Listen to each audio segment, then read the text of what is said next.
মাছ ভাজা যে এত মজা হইতে পারে, এই মাছ ভাজাটা এভাবে যদি না বানাইতাম আমার আসলে অজানাই থেকে যাইতো। সত্যি বলতে আমি আমার জীবনেও এইরকম মজার মাছ ভাজা খাই নাই। তো আমি হচ্ছে আজকে রুই মাছের পেটির পিস নিয়ে নিয়েছি 4 পিস। এটাকে দিয়েই মাছটা আর কি প্রিপেয়ার করব। আমি হচ্ছে টিস্যু দিয়ে আগে মুছে নিলাম এক্সট্রা যে পানিটা, সেটা মুছে নেওয়ার পরে একটুখানি পেঁয়াজ বাটা, একটুখানি রসুন বাটা আর এক টুকরা লেবুর রস দিয়ে এটাকে ভালো করে মাখিয়ে নিয়ে ঢাকনা দিয়ে ঢেকে আমি 10 মিনিটের মতো কিংবা 15 মিনিটের মতো ম্যারিনেট করে রেখে দিলাম। যদি পারেন 30 মিনিট রাখবেন তাহলে আরও ভালো হয়। তো ম্যারিনেশন হয়ে যাওয়ার পর আমি হচ্ছে এখন এর মধ্যে আরও কিছু ইনগ্রেডিয়েন্ট অ্যাড করব। এখানে 2টা কাঁচামরিচ আমি একদমই কুচি কুচি করে গ্রেট করে নিছি, মানে থেতো করে নেওয়া আর কি। 4-5টা গোলমরিচ থেতো করে নেওয়া, একটুখানি হলুদের গুঁড়া, একটুখানি লাল মরিচের গুঁড়া আর হচ্ছে স্বাদ মতো লবণ। তো এখানে মোটামুটি 3 ধরনের মরিচ কিন্তু আমি ইউজ করলাম। আর অল্প করে টক দই দিলাম, দিয়ে এটাকে আরও ভালো করে সুন্দর করে মাখিয়ে নিয়ে এবারে হচ্ছে এটাকে ম্যারিনেট করতে হবে প্রায় 2 ঘন্টার মতো।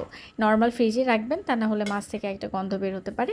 তো এদিকে আমি আরেকটা জিনিস প্রিপেয়ার করে নিয়েছি। মসুরের ডাল দেখতে পাচ্ছেন, আমি আগে ভালো করে একটা কাপড় দিয়ে মুছে নিলাম উপরের অংশগুলো, কারণ ডালের মধ্যে তো এমনি একটু ময়লা ময়লা থাকে, যে কারণে আমি ভালো করে পরিষ্কার করে নিয়ে এটাকে একটু টেলে নিলাম।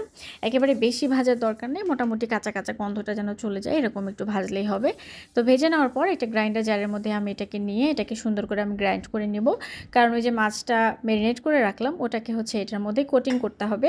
তো এই যে আমার এটা গুঁড়া করে নেওয়া হয়ে গেছে। এবারে হচ্ছে আমি এখন এটাকে প্লেটে ঢেলে নিচ্ছি। দেখতে পাচ্ছেন কি সুন্দর কিন্তু গুঁড়া হয়ে গেছে। আর একেবারে মিহি গুঁড়া হওয়া দরকার নেই, একটু একটু হালকা হালকা একটু দানা দানা থাকবে, তাহলে একটু দাঁতের নিচে পড়লে একটু ক্রিস্পি ভাব আসবে, ওটা মজা লাগে খাইতে। এবারে হচ্ছে ওই ম্যারিনেট করা মাছগুলো আমি ফ্রিজ থেকে বের করে নিলাম। বের করে নেওয়ার পরে ওই যে ডালের যে গুঁড়াটা করে রাখলাম সেটার মধ্যে এগুলোকে সুন্দর করে কোট করে নিতে হবে। একেবারে ভালো করে আমি কোট করে নিয়েছি, কারণ যে ভেতরে যে মশলাগুলো লেগেছিল সেগুলো যেন পুরোপুরি ওই ডালের মানে কোটিংটার মধ্যে ঢুকে থাকে, সেটা আমি চেষ্টা করে যাচ্ছিলাম লাস্ট পর্যন্ত। তো সবগুলো আমার কোটিং করে নেওয়া হয়ে গেছে। এবারে হচ্ছে আমি ফ্রাই প্যানে তেল গরম করে নিয়েছি আগে থেকেই। এবারে ডুবো তেলের মধ্যে এগুলোকে একদম মিডিয়াম আছে এপিট ওপিট 2-3 বার করে উল্টে পাল্টে আমি ভেজে নিয়েছি। দেখতেই পাচ্ছেন আমি কয়েকবার করে এগুলো উল্টে দিয়েছি, কারণ যেহেতু কাঁচা মাছটা ফ্রাই করা হচ্ছে সেহেতু বেশি হাই হিটে এটা ভাজতে গেলে কিন্তু ওই যে উপর দিয়ে লাল হয়ে পুড়ে যাবে, ভেতরে কিন্তু সিদ্ধ হবে না, কাঁচা গন্ধ থেকে যাবে।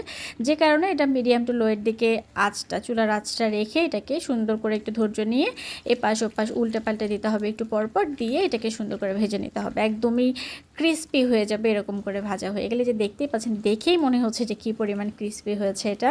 আর এই যে এতগুলো মশলার কম্বিনেশন সাথে ডালের সাথে কোটিং করা এই জিনিসটাই মানে এটার অদ্ভুত রকমের একটা টেস্ট নিয়ে আসছে। আপনারা বিশ্বাস করেন, এই জিনিসটা যদি একবার বাসায় ট্রাই করেন, আপনাদের মানে বাসার যতগুলো মেম্বার আছে এই জিনিসের ফ্যান হয়ে যাবে।